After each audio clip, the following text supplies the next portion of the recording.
Soyez les bienvenus, nouveau numéro de Megatrend sur Boursorama. Aujourd'hui, on se demande comment investir en bourse sur la thématique de l'intelligence artificielle. Wesley Lebeau, bonjour. Bonjour David. Moi, j'ai la réponse.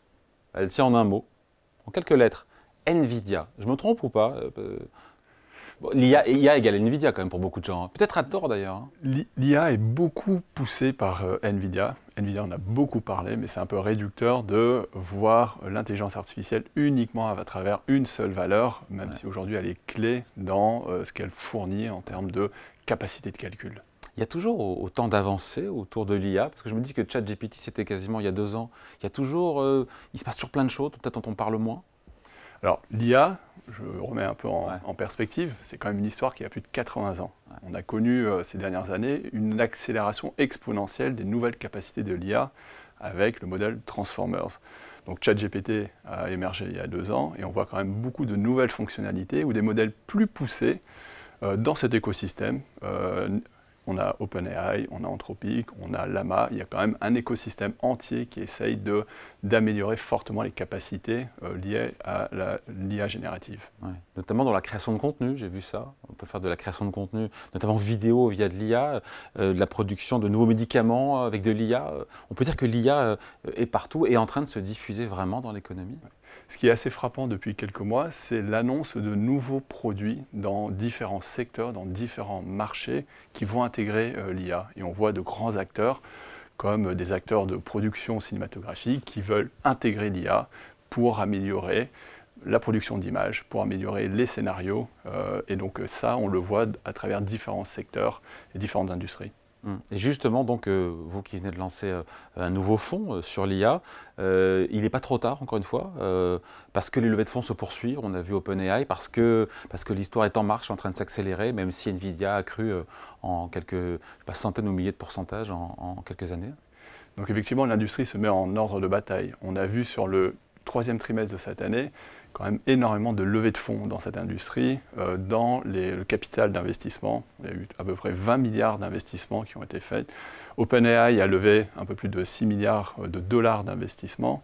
Et on voit aussi que finalement, c'est une industrie qui est beaucoup plus mature, avec un écosystème beaucoup plus complet, ce qui nous permet de lancer une nouvelle stratégie qui va cibler uniquement l'intelligence artificielle et pas l'associer avec d'autres thématiques comme la robotique, des thèmes beaucoup plus cycliques par exemple. Un fonds pur, on va dire, un fonds IA pur. C'est ce qu'on essaye de faire. Investir sur l'IA, Wesley, ça veut dire surtout investir sur la tech américaine quand même. Il y a un biais marché américain qui est très clair. Enfin, je pose la question, je dis ça, mais je... Alors, il y a un biais marché américain important et il y a un biais également, je veux dire, écosystème, data center, compute, capacité de calcul, réseau, mémoire qui est important lorsqu'on regarde aujourd'hui où la dépense investissement se met en place autour de l'intelligence artificielle. Qu'est-ce que vous avez comme conviction, comme forte conviction sur cette thématique de l'IA? Parce que j'ai vu qu'il y a 3 piliers. Ouais. Votre univers d'investissement, il est construit sur 3 piliers, infrastructure, facilitateur de l'IA, donc infrastructure de l'IA et utilisateur de l'IA. On va y revenir. Mais au-delà de ça, vos convictions là, sur les prochaines années en matière d'IA? Alors, les convictions sur lesquelles on travaille dans la stratégie et sur lesquelles on a travaillé depuis plusieurs années, parce qu'on a lancé il y a 8 ans un fonds sur l'innovation et la disruption, c'est que les cycles technologiques en moyenne s'établissent sur une quinzaine d'années. Et ça, on l'observe depuis les années 70, les années 80, lorsqu'on a eu l'émergence des méga serveurs, les mainframes, les micro-PC, les PC, les smartphones.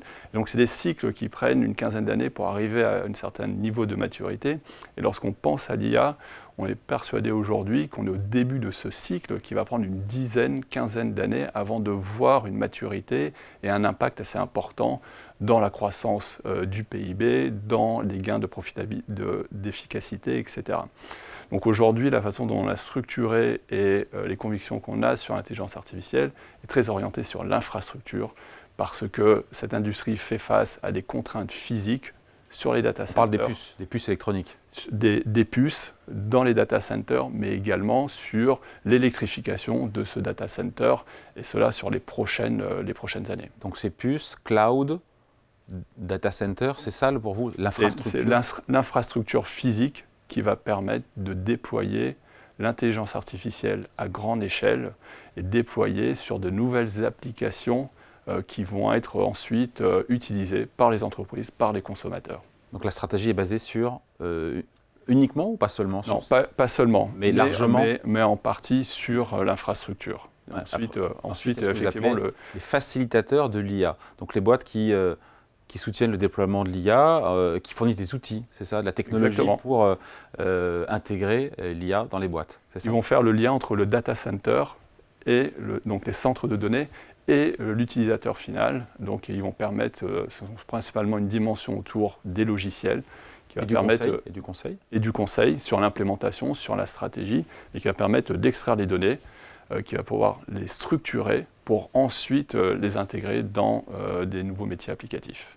Et là, vous investissez donc dans des boîtes qui font ces métiers-là. Exactement, tout à fait. Ok. Et après, il reste évidemment le maillon de la chaîne, le dernier, qui est l'utilisateur, les boîtes qui utilisent l'IA pour accroître l'innovation, créer de nouvelles opportunités, des nouveaux produits, du chiffre d'affaires. Alors effectivement, aujourd'hui, les adopteurs de l'IA, donc c'est quand même un mot qui a beaucoup été utilisé ces derniers trimestres à travers toutes les sociétés, toutes les industries qui ont utilisé le mot IA dans leur présentation financière. Nous, la façon dont on a voulu segmenter cette dimension, c'est vraiment tourner vers les entreprises qui ont une culture de l'innovation et qui vont intégrer l'IA de manière à transformer profondément leur industrie.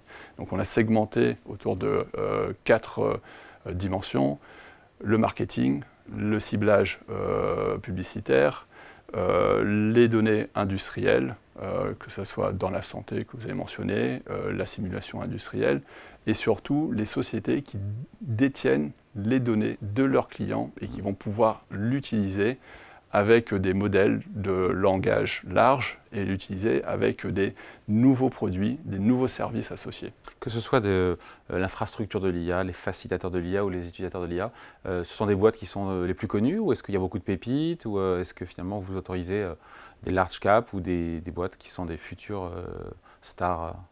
Alors, lorsqu'on regarde sur la dimension plutôt infrastructure, effectivement, on va avoir des expositions plutôt large cap dans la location, dans l'univers d'investissement. Et ensuite, on va descendre en capitalisation boursière, parce que dans ces sociétés, les adopteurs, les facilitateurs, on va retrouver les pépites de demain, j'ai envie de dire, une fois que la chaîne de valeur va se déplacer de plus en plus proche de l'entreprise et du consommateur. On peut dire que l'IA, maintenant, potentiellement, ça peut devenir une brique importante, majeure d'un portefeuille aujourd'hui. Alors c'est la vision qu'on a aujourd'hui, en tout cas, de l'intelligence artificielle. C'est pour ça qu'on a lancé une stratégie dédiée sur ce thème-là.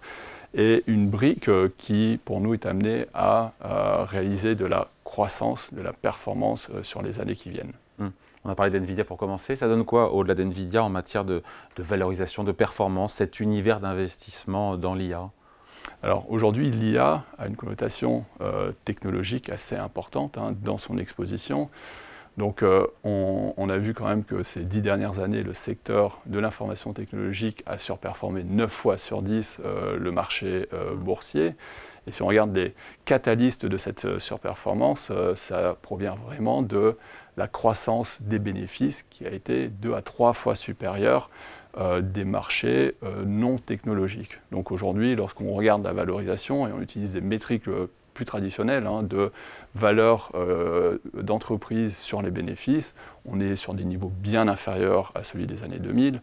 Et par contre, on a de la visibilité, de la croissance et une amélioration des marges qui est structurelle à ce secteur. Donc il n'y a pas de survalorisation. Il n'y a pas de survalorisation parce qu'il n'y a pas d'euphorie aujourd'hui liée au secteur de la tech ou de l'intelligence artificielle. En comparaison historique ou par rapport au reste du marché? Par rapport en historique et par rapport au marché, ce secteur, c'est, on va dire, payé traditionnellement avec une prime de croissance, prime de profitabilité par rapport au secteur non technologique. En final, en définitive, investir dans l'IA, c'est quelque part, c'est faire le pari d'un nouveau cycle d'innovation technologique. C'est ça le pari qui est fait derrière sur les prochaines années.